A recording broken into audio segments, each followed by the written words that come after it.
ماذا الصدى منين يا خوتي؟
على راسي والله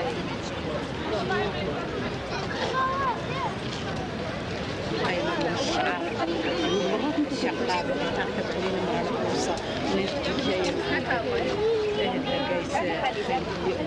السادة كي يضرب بالإسلام يريد الفرح شوف مزج كانت فارس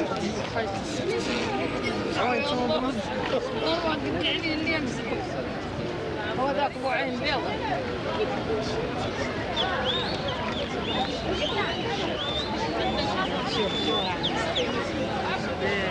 الخيمة دابا رانا طورناها اللي تدخل لغاية في الخيمة اللي تشوف فيها فن ثاني غادي تدخل تشوف فيه واحد الفن معدل بالورد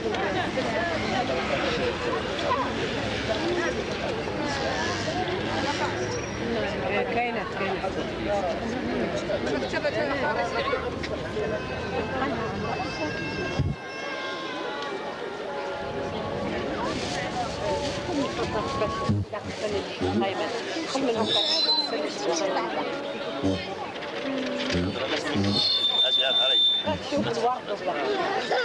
يجي أنا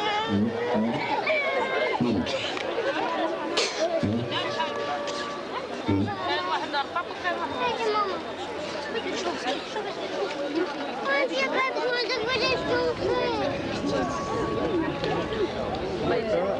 ولا حاجة حاجة باش هذا ديال لابيل عودت احسن شيء حق والله هذا كلام هذا ديال ابري لا فيت وسكرات انا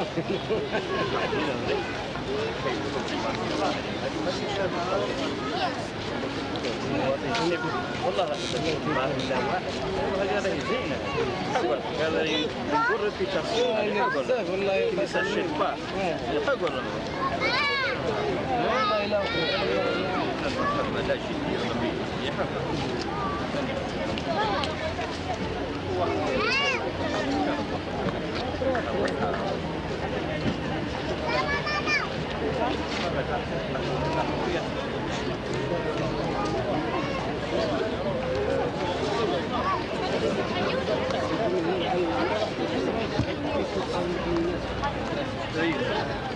محل طريقة جديدة ريبوفون كنت مثلا نكسر شوية هذه لا راني نقول لك لا الحقيقه هذا رجل لا هبه من عند الله. انا البارح في الندوه كنت في شارع الفنو وقلت لك عني سيت كاع على لير الكونتير ديال لا كونفيرونس ديال اللي دابا كلم علينا ملي جيتي قلت لها انا 4 شهور صافي واحد الشهر ونص ديال والندوة هايش النصا وبقى كامل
ان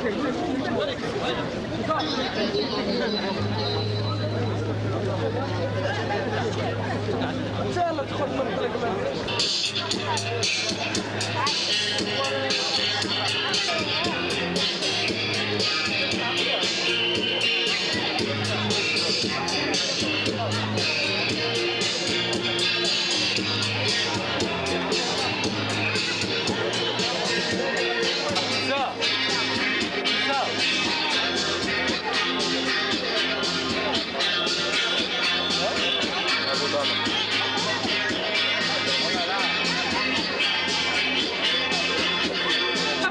والسلام على أشرف الأنبياء والمرسلين.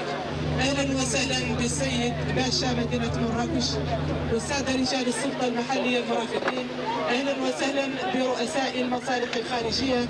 أهلا وسهلا كذلك بجميع ممثلي الهيئات المدنية والأحزاب السياسية. أهلا وسهلا بجميع أهل مراكش الحمراء، مراكش الحبيبة، بلد عن تأخر افتتاح رواق جهة وادي ذهب القويرة الذي كان ناتجا عن تأخر التحاق زملائنا من الإعلاميين الذين لا بد أن يحملوا هذه الرسالة. الآن يفتتح بحول الله رواق جهة وادي ذهب القويرة، ويزور السيد باشا المدينة والوفد المرافق له هذه الأروقة المتألفة من جميع ما يرمز للحياة بجهة وادي الذهب القويرة من مؤهلات سياحية وحضارية وثقافية.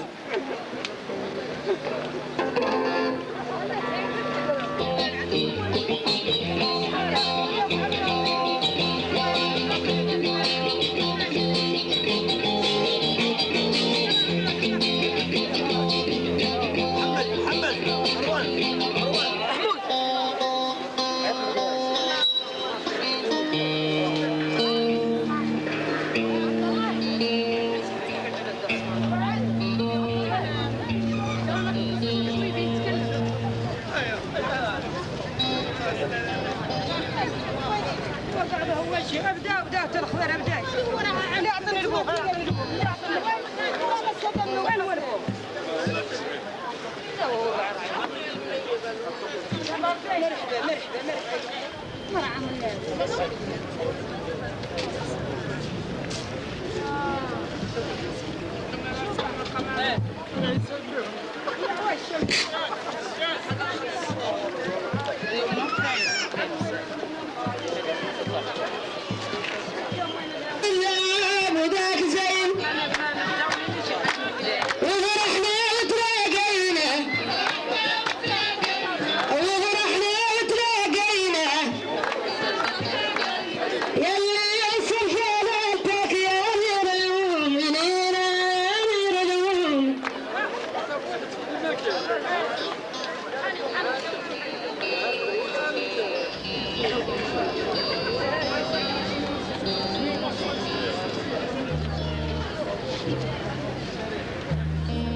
الوجوه المشرقة بين الواقف والجالس ومن يتمشى على قدميه، كلها ترحيب بهذه السلطات المحلية وهؤلاء المسؤولين الذين أبوا إلا أن يشجعوا برنامج قافلة جسور التنمية لغويرة طنجة القادمة من الغويرة من أقصى نقطة في جنوب المملكة تجاه طنجة أقصى نقطة في شمالها.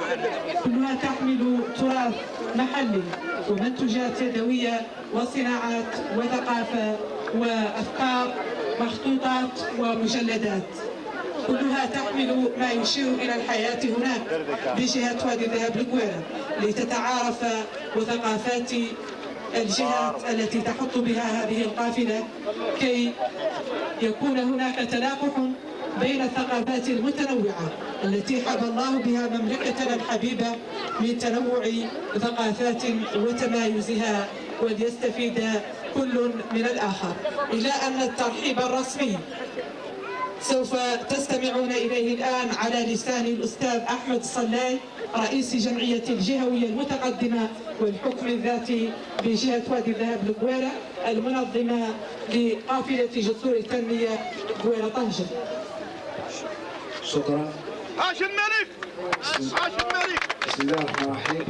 السيد باشا رئيس المقاطعة حي الشرطة، السيد رجال السلطة المحلية، السادة السيد كاتب عام المجلس البلدي بمراكش، أيها الحضور الكريم، إخوة ممثلين وفعاليات المجتمع المدني والإخوة ممثلين الصحف، نرحب بكم جميعا في جهة مراكش أرض العلم والسياحة. تأتي القافلة جسور التنمية مؤطرة ومنظمة من جمعية الجهوية المتقدمة والحكم الذاتي في جهة وادي الذهب الغويرة في سياق خطاب الملك السامي بمناسبة الذكرى الرابعة والثلاثين للمسيرة الحضارة المظفرة، وتحت الرعاية السامية لصاحب جلالة الملك محمد السادس نصره الله، تحت شعار الحكم الذاتي رؤية ومقومات. وتأتي هذه المحطة بعد محطات انطلاق من الغابات لمجال تراب الغويرة ومحطة العيون ومحطة قلميم ومحطة أكادير والآن محطة مراكش. وتستمر هذه القافلة إلى طنجة إن شاء الله.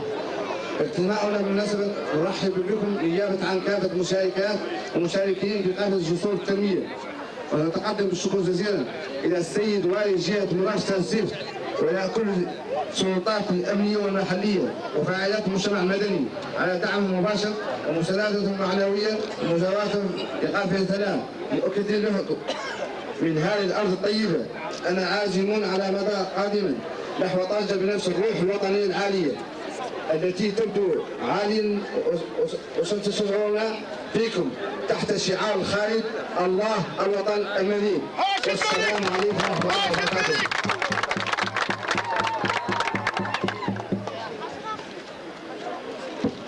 وتأبى جمعية الصحراء المغربية فرع مراكش إلا أن ترحب باسم فعاليات المجتمع المدني لجهة مراكش الحوث تنصيف على لسان رئيس هذا الفرع السيد الريحاني أحمد بن عمر دريمي.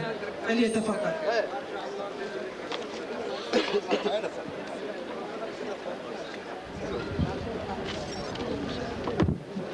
بسم الله الرحمن الرحيم، والصلاة والسلام على مولانا رسول الله وعلى آله وصحبه وسلم تسليما.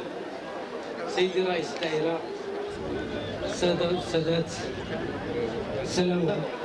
من مركزة رحالنا ونواحي مراكش ونيابة عن جمعية الصحراء المغربية للتنمية والتضامن المتلاحمة مع جمعية الجهوية المتقدمة والحكم الذاتي لجهة وادي الذهب الغويرة التي تنظم قافلة جسور التنمية للغويرة طنجة تحت شعار حكم الذاتي رؤية ومقومات.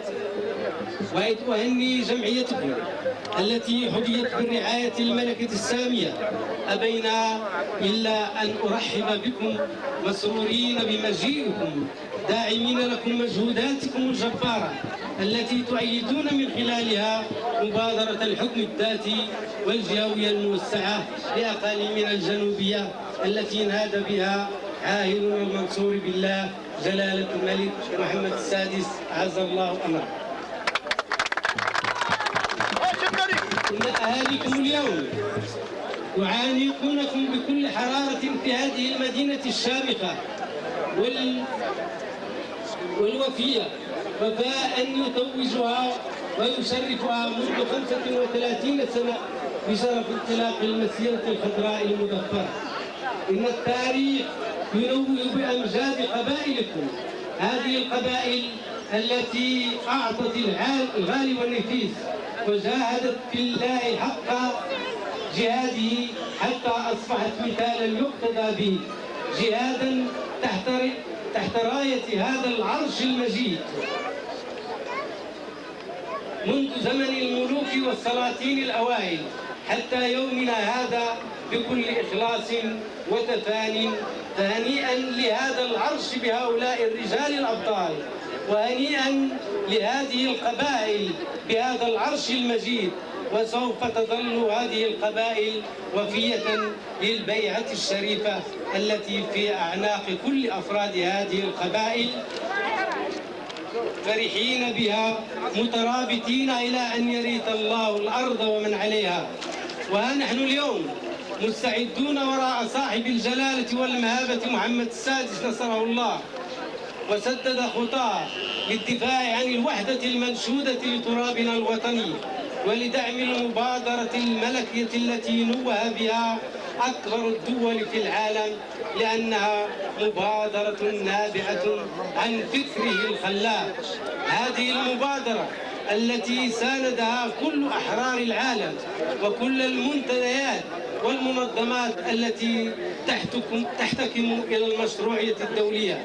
وأنتم اليوم بين أهليكم وإخوانكم، ومن حكمة الله تعالى أن جعل الناس شعوبا وقبائل وأمما يستوطنون الأرض ويعمرونها بصالح الأعمال ويحنون إليها ويتكيفون مع مائها وهوائها ومحيطها وينصهرون مع كائنتها ومخلوقاتها. وقال الله تعالى: يا أيها الناس إنا خلقناكم من ذكر وأنثى وجعلناكم شعوبا وقبائل لتعارفوا إن أكرمكم عند الله أتقاكم. صدق الله العظيم، والسلام عليكم ورحمة الله. لقد عرف عن ساكنة المناطق الجنوبية لمملكتنا الحبيبة شاعريتهم وإلهامهم الفياضة وقرائحهم التي تجود دائما بما هو جميل، ويكون أجمل عندما يكون الموقف والمقام وطنيا ووحدويا وذا هدف واحد.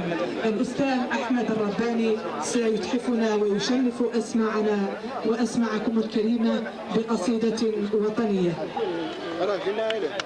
السلام عليكم ورحمة الله تعالى وبركاته.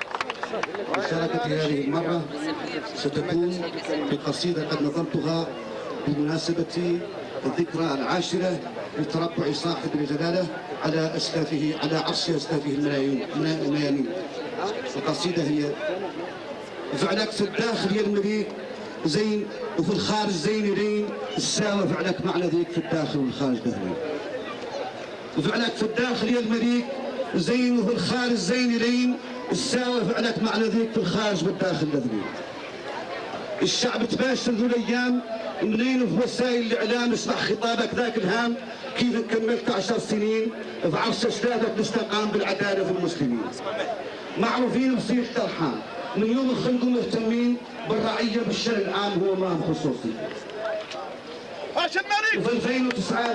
وفي 2009 من الاعوام ماني محتاج على تبيين، افعالك تغني عن الكلام، الفعل على الكلام يبين. وفي 2009 من الاعوام ماني محتاج على تبيين، وفي 2009 من الاعوام ماني محتاج على تبيين، افعالك تغني عن الكلام، الفعل على الكلام يعين. حققت لنا في الترويان بالصافي منا متضرين، وانتشت حريه الاقلام والراي كانوا منقوصين. واكتملت مشارع عظام كانت حلمه على اليقين، واكتملت مشارع عظام كانت حلمه على اليقين، والحكم الذاتي ما تلتام للتفيد المفاوضين. واجبر مشروعه الاهتمام يعرض بالشعوب اخرين، فعلك في الداخل يا المليك زين وفي الخارج زين لين، الساوي فعلك معنى ذيك في الداخل والخارج لين.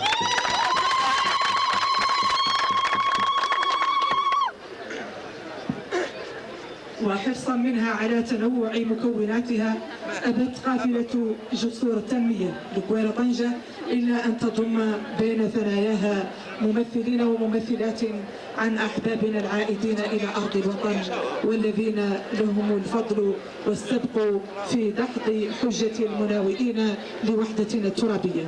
الأخت والفاعلة الجمعوية رئيسة جمعية الواحة لحماية الأم والطفل نافع محجوبة، وكذلك رئيسة لجنة العائدين بقافلة جسور التنمية سوف تلقي كلمة باسم العائدين إلى أرض الوطن.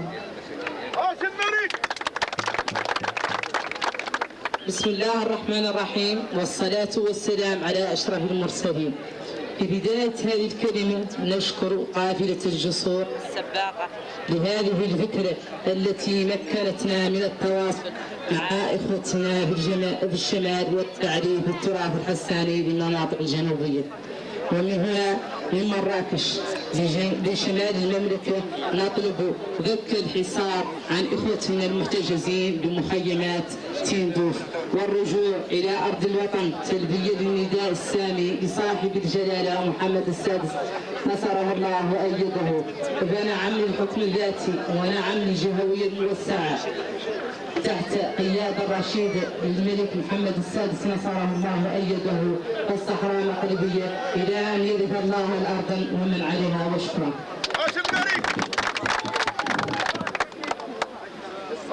ونختم هذه الكلمة لكويرة طنجة. فاطمة الغالية الشرادي المكلفة بالتواصل مع المجتمع المدني لديها كلمة في الموضوع وتكون مختصرة إن شاء الله. بسم الله الرحمن الرحيم، والصلاة والسلام على أشرف المرسلين. السيد الباشا، السادة رجال الأمن، السادة ممثلو المصالح الأمنية والقضائية، السادة رؤساء مصالح الخارجية، السادة ممثلو الهيئات السياسية والنقابية، رؤساء جمعيات المجتمع المدني. أيها الحضور الكريم، سلام الله عليكم ورحمته تعالى وبركاته. في البداية أتوجه إلى ساكنة مدينة مراكش الحمراء، سلطات ومنتخبين وفاعلين جمعويين بأصدق وأعمق التشكرات على حفاوة الاستقبال وكرم الضيافة. باسم جمعية الجهوية المتقدمة والحكم الذاتي بجهة وادي الذهب القويرة أعبر لكم عن خالص إيماننا. سيداتي سادتي، ها هي اليوم قافلة جسور التنمية تحط رحالها بهذه الربوع الغالية من وطننا العزيز تحت القيادة الرشيدة لضامن وحدتنا واستقرارنا وصانع أمجادنا جلالة الملك محمد السادس دام له النصر والتمكين. نعم، ها هي قافلة جسور التواصل تحط الرحالة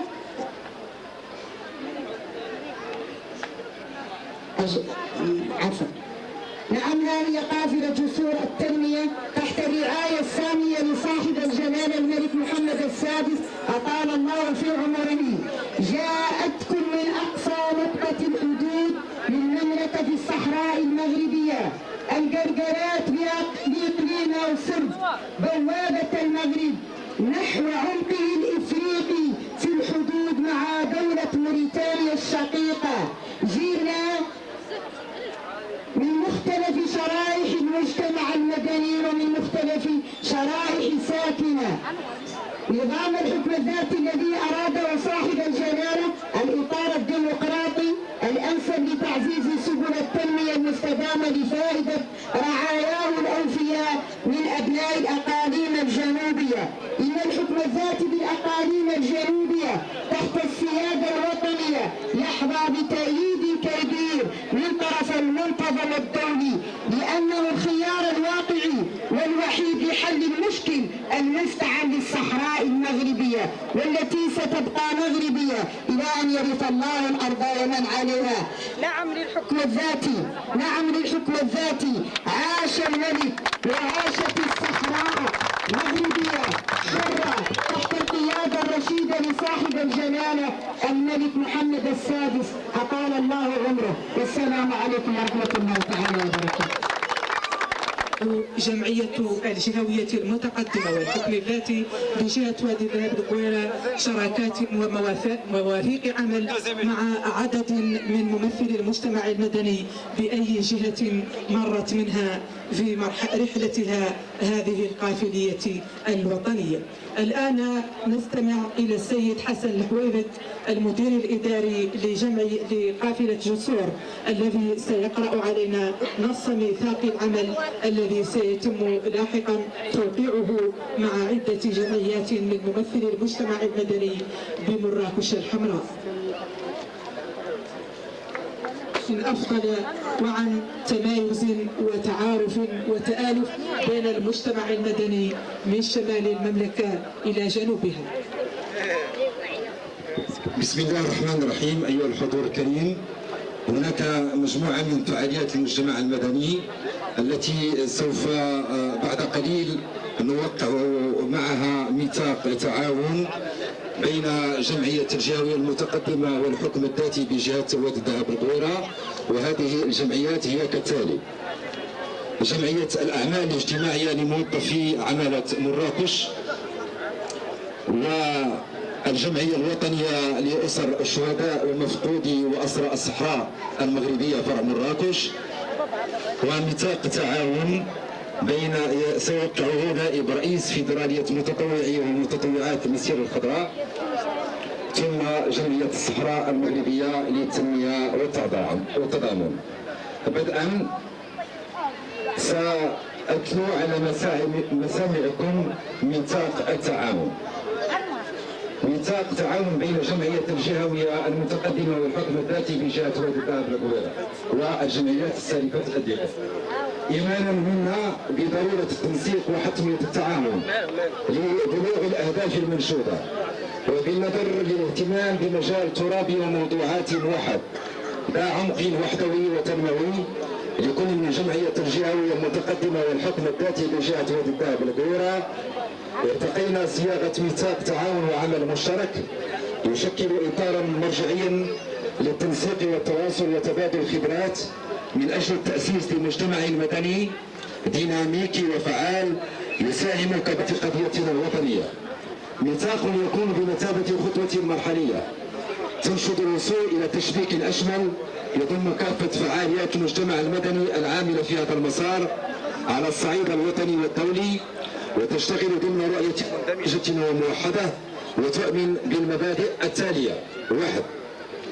ترسيخ قيم مضامين الخطب الملكية السامية ذات الصلة بمشروع الحكم الذاتي. 2. إلى أولوية للأنشطة ذات البعد الوطني والوحدوي واستكمال تحرير الأراضي المستعمرة. 3. اعتماد مبدأ كلنا معنيون بتفعيل الجهوية المتقدمة ودعم الحكم الذاتي. 4. تعطير الساكنة المحلية والوطنية والمغاربة المقيمين بالخارج بالارتكاز على المقاربة التشاركية كمبدأ وسلوك وممارسة. 5.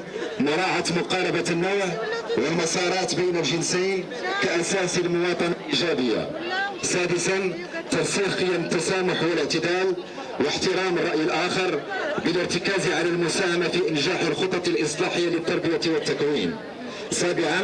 تبني مفهوم تنمية شاملة ومندمجة كأساس لمغرب التعدد والتعايش والرفاه الاقتصادي. 8.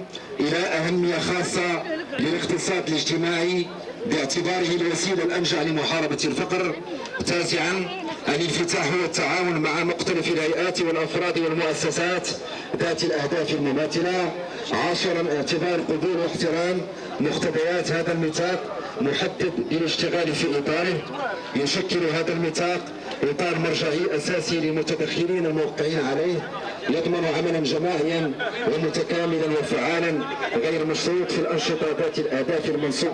إمضاء رئيس جمعية الجهوية المتقدمة والحكم الذاتي بجهة وادي الذهب القويرة السيد أحمد الصلاوي. إذا الآن بدءا مع إمضاء الميثاق مع السيد رئيس جمعية الصحراء المغربية للتنمية والتضامن، فليتفضل إلى الطاولة مشكورة.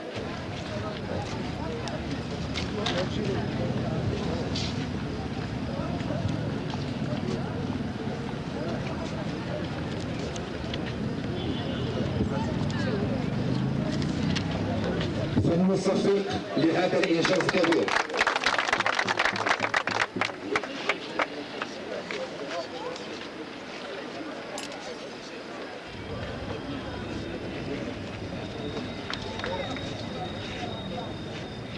بالإشارة أن الميثاق الموقع مع الجمعيات أنها لها نفس الإطار الوحدوي والوطني، وهي تنفذ بذلك السياسة الحكيمة لجلالة الملك محمد السادس نصره الله، تفعيلا للجهة الأولوية المتقدمة ودعما للمبادرة الشجاعة للحكم الذاتي. الآن فليتفضل السيد رئيس جمعية الأعمال الاجتماعية لموظفي عمالة مراكش، وهو في نفس الوقت عضو باتحاد كتاب المغرب بمراكش.